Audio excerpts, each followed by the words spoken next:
د جنت په سپینو حور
خپل ارمان وژه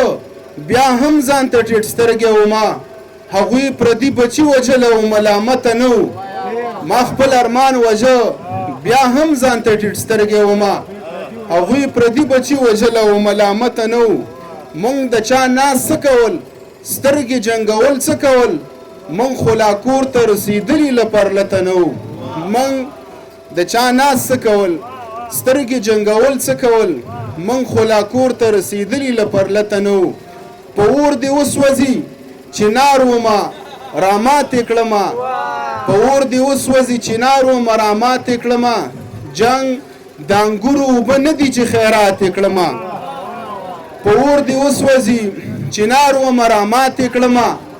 جنګ د انګورو اوبه نه دي چې خیرات یې کړمه له خدایه جار شم چې د ښکلو اجازه مې زده کړه زما د ژوند فلم یې ختم کړو وفات یې کړمه او زه کتابونه کور ته نه راوړم روپۍ راوړمه زه د بچو غمونه نه غواړم چې زیات یې کړمه مننه زه کتابونه کور ته نه راوړم روپۍ راوړمه زه د بچو غمونه نه غواړم چې زیات یې کړمه دغه دوه شعر دی اسد ضیا صاحب ته ډالۍ چې جنګ خو په دوزخ کې یوه کنده د خونکاره ده سوله د جنت په سپینو حورو کې سرداره ده زه توکل کومه د راغلي بلا نوم اخلم ما ته به څوک نه وایي چې ستا ناوې تیاره ده زه توکل کومه د راغلي بلا نوم اخلم ما ته به څوک نه وایي چې ستا ناوې تیاره ده ستا له بدن سره په تورې شپې راټولوم خپلې سترګې ځان پسې زرې راټولوم زه چرته شروع کړه د بارودو کاروبار ما ته ګوري نه څومره پیسې راټولوم زه چرته شروع کړه د بارودو کاروبار ما ته ګوري نه څومره پیسې راټولوم زه بوسه کومه د یو ورک لالي تصویر څه په چل هنر خپلې قرضې راټولوم زه ستا په راتلو ملګري چرته خبروم زه ستا په راتلو ملګري چرته خبروم زه زلفې تارونه له کمرې راټولوم اخري یو دوه شعره دي چې شنو سترګو وخوړمه تورو خلا وخوړمه شنو سترګو وخوړمه تورو خلا وخوړمه زه د الفت په نامه هرې بلا وخوړمه له تجربو وروسته مې له تجربو وروسته مې دا تبصره وکړه په ځان له تجربو وروسته مې دا تبصره وکړه په ځان چې زه د واورې ګیټې وم او هوا وخوړمه له تجربو وروسته مې دا تبصره وکړه په ځان چې زه د واورې ګیټې وم او هوا وخوړمه د ازادۍ په ورځ اتڼ ته ستا په حکم لاړم بیا چې تر کوره تلمه ستا اژدها وخوړمه مننه جزاک الله یو دو شعر دي چې هره چاره په پیسه نه وه خالقه زمونږ دا ژبه هم زده نه وه خالقه هره چاره په پیسه نه وه خالقه زمونږ دا ژبه هم زده نه وه خالقه او حوره ښکلې وه مزه یې راکوله خو ارمان دې پښتنه نه وه خالقه حوره ښکلې وه مزه یې راکوله خو ارمان دې پښتنه نه وه خالقه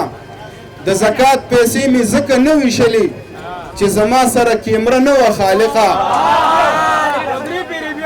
د زکات پیسې مې ځکه نه ویشلې چې زما سره کیمره نه وه خالقه یو لمر مخې و پسته غاړه یې راکړه بیا په جیب کې مې بټوه نه وه خالقه یو لمر مخې و پسته غاړه یې راکړه بیا په جیب کې مې بټوه نه وه خالقه ځان به وینې کړم ځان ګرم را باندې لګي نور خو هر څوک محترم را باندې لګي